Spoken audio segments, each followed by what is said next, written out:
Кыргыз тили. Саламатсыздарбы достор? Сиздер менен мен Мерим Момбековна. Бүгүнкү тема йоттошкон тамгалар. Я, ю, е, йо. Бүгүнкү сабакта йоттошкон тамгалар эмне экенин билебиз. Жана тыбыш деген эмне, тамга деген эмне экенин түшүнөбүз.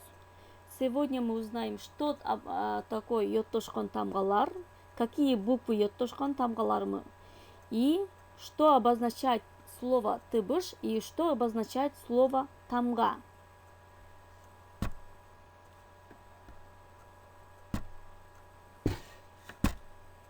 Тыбыш. Тыбыш деген эмне? Демек, тыбышты айтабыз, жана угабыз.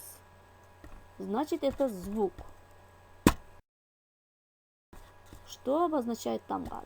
Тамга деген эмне? Тамганы жазабыз, окуйбуз, жана көрөбүз.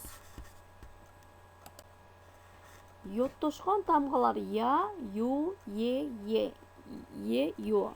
И вот это 4 буквы, 4 тамга мы назовем йоттошкон тамгалар. Почему йоттошкон тамгалар? Потому что одна буква состоит из 2 звуков. Ый, а, я, ый, у, ю, ый, е, ый, о, йо. Туяк деген сөздү карайлы.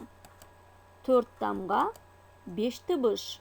Анткени я деген тамгада 2 тыбыш бар. Куят деген сөздү карайлы. 4 тамга, 5 тыбыш. Таяк деген сөздү карайлы. 4 тамга, 5 тыбыш.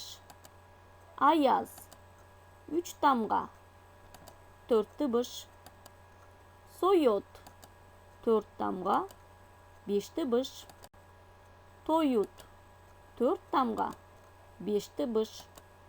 Киет 4 тамга, 5 тыбыш. Бул жерде сөздөргө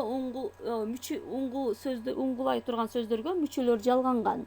Здесь корень прибавили окончание. Смотрите, сой это обозначает резай.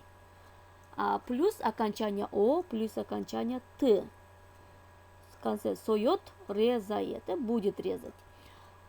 Сой, вот в конце буква ый, плюс окончание о. Вот ый, о, когда мы о окончание о прибавили, уже пишется йо, одна буква. Не 2 буквы, а пишется одна буква йо. Соет. Вот следующие слова. Куй, корень, налей, плюс окончание а, плюс окончание т. В конце корень ый, а плюс окончание а. 2 буква ый, а. На месте ый, а пишется одна буква я. Тапшырма. Жаңы сөздөрдү дептерге жазабыз, жана жаттайбыз.